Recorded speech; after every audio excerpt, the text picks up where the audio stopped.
मालवीय नगर इलाके में हुए दर्दनाक अग्निकांड के बाद दिल्ली सरकार अब एक्शन मोड में है। इस खौफनाक हादसे के बाद दिल्ली पुलिस और प्रशासन ने तेजी से काम करना शुरू कर दिया। मालवीय नगर हादसे के बाद अब जो अवैध बिल्डिंग्स हैं उन्हें सील करने की तैयारी की जा रही है। मालवीय नगर के ही फ्लोरिश स्टे होटल में जो भीषण अग्निकांड हुआ उसके बाद दिल्ली सरकार ने एक ज्वाइंट कमेटी का गठन किया है और इसमें डीएम, एमसीडी, पुलिस और पावर डिपार्टमेंट अब पूरी तरह से दिल्ली में इंस्पेक्शन कर रही है।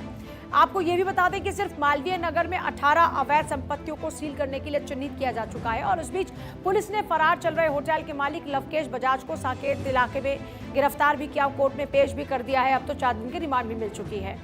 मामले की गंभीरता को देखते हुए ज्वाइंट कमेटी बहुत ही जल्द सीलिंग की बड़ी कार्रवाई कर सकती है। दिल्ली सरकार ने इस पूरे घटना की जो मजिस्ट्रियल जांच है उसके आदेश दे दिए हैं। दिल्ली सरकार ने अग्निकांड के बाद में बेड एंड ब्रेकफास्ट यानी कि जो B&B नीति है उसको आधिकारिक तौर पर वापस लेने का फैसला किया है। घटना की मजिस्ट्रियल जांच के आदेश दिए जा चुके हैं। अभी तक क्या कुछ एक्शन हुआ वो जान लीजिए। फिर B&B नीति को वापस लेने का फैसला दिल्ली सरकार ने किया। ये जो B&B नीति है उसको वापस ले जाएगा। योजना के तहत में जो सभी प्रतिष्ठान चल रहे हैं अब उनकी समीक्षा भी की जाएगी। ऐसे ही दिल्ली के जो पर्यटन मंत्री हैं कपिल मिश्रा ने इस बात की पुष्टि की है कि योजना के तहत जो प्रतिष्ठानों की व्यापक समीक्षा है वो होनी है और 6 से ज्यादा कमरे संचालित करने वाले जो लाइसेंस है उनको रद्द कर दिया जाएगा। होटल संचालकों पर कड़ी कार्रवाई करने की तैयारी इस तरीके से की गई है। अब क्या कुछ कहा एक बार वो सुन लेते हैं। देखिए, बहुत ही दुखद घटना है और इतने सारे इनोसेंट लोगों को अपनी जान गंवानी पड़ी है। मुख्यमंत्री महोदया ने इसकी मजिस्ट्रियल इंक्वायरी भी ऑर्डर की है। निश्चित तौर पर वहां पर एक इलीगल होटल चल रहा था, रेस्टोरेंट भी इलीगली ही चल रहा था, कोई उसके लाइसेंस की डिटेल है नहीं, और एक 6 कमरों का बेड एंड ब्रेकफास्ट योजना जो कॉमनवेल्थ गेम्स के टाइम पे लाई गई थी उसका भी एक यूनिट वहां पे चल रहा था जिसको 2024 में लाइसेंस मिला था।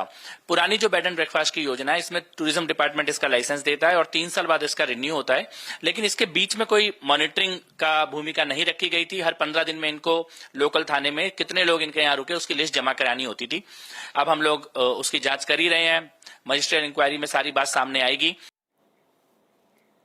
अब जांच के बाद सारी बात सामने आएगी, लेकिन लोगों की जान तो जा चुकी है और दिल्ली के गृह मंत्री जो हैं आशीष सूद नियमों का उल्लंघन करने वाली B&B इकाइयों को बगैर किसी कारण बताओ नोटिस के तुरंत सील करने के निर्देश उनकी ओर से दिए जा चुके हैं।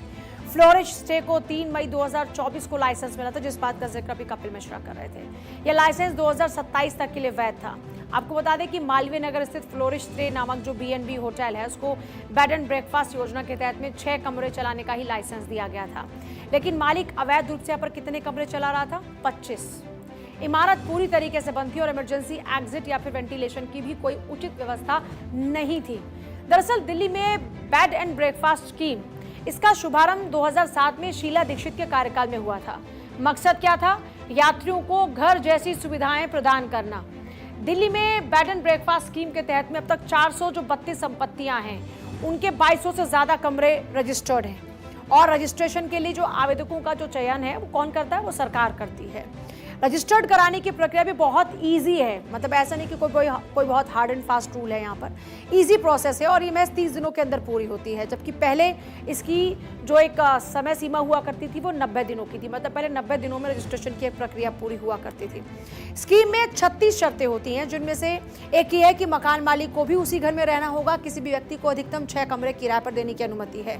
हर कमरे में आवश्यक सुविधाएं होंगी, जैसे टॉयलेट है, इंटरनेट है और फोन, ये वहां पर अनिवार्य किया गया।